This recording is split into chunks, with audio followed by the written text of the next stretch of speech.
Let's make something! Hi everybody, welcome back to Banana Chimney Studios. I'm Anna Zimney, here to show you how to make more art. In my last video, I attempted to make an owl nightlight out of air dry clay. It looked a little something like this. He's not finished yet, he needs to dry a little bit more before we can add paint to it. Fun fact, if you're trying to figure out if your clay is dry enough to paint, touch the wall. If the clay feels colder than the wall, it's not dry enough yet. He still feels a little chilly, so I'm gonna let him rest a little longer. But why did I make an owl-shaped nightlight out of air dry clay? I will tell you. I wrote a book called Judy's Birdhouse. In the book, Owl is known for staying up really late and watching movies with Judy. So I decided to give this little night owl some light. But I never actually showed you how to draw Owl, which is what I am gonna do today. So if you wanna make your very own owl picture at home, you can follow along with me. I'm gonna draw a little fast, so make sure you pause the video if you need to see another step. I'm going to start by drawing two overlapping circles. You can either trace your circles or you can sketch them out like I did.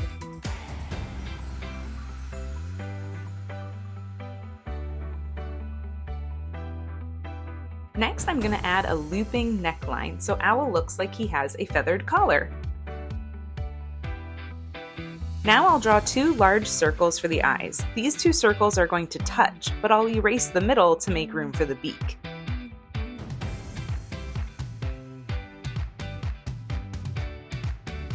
Next comes a wing stretched way out to the side, and the other tucked along the side of Owl's body. I'll add two toes for each of Owl's feet. And now it's time for the eyes. I'll make two small circles for the eyes and give little cheek lines and eyebrows to make him look like he's smiling. Last but not least comes the feathers on top of Owl's head.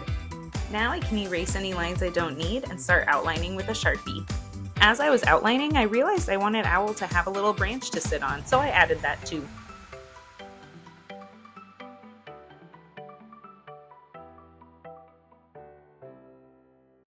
One more pass with the eraser and it's time to color.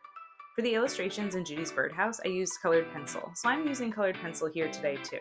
Whenever I'm using colored pencils, I like to layer at least two different colors to add a little bit of richness to my drawing. Owl's head is a little bit lighter, so I'm using more of an orangey brown, where his body is more of a darker chocolate brown. I wanted the color of the tree to be a little bit different than the color of the owl, so I took some of that light green that I used in my leaves and brushed it over the top of the tree.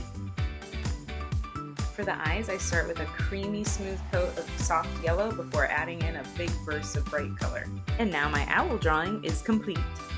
Okay, so that is adorable. Waving hi. You could draw him on like a card, a little greeting card. Thanks for joining me today for this owl-themed episode. Be sure to tune in for part 2 of our nightlight project where I try to paint my clay and make this look like more of an owl and less like Batman. From Banana Chimney Studios, I'm Anna Zimney. Thank you so much for watching. Be sure to click the link to subscribe so you can learn more art projects that you can make at home.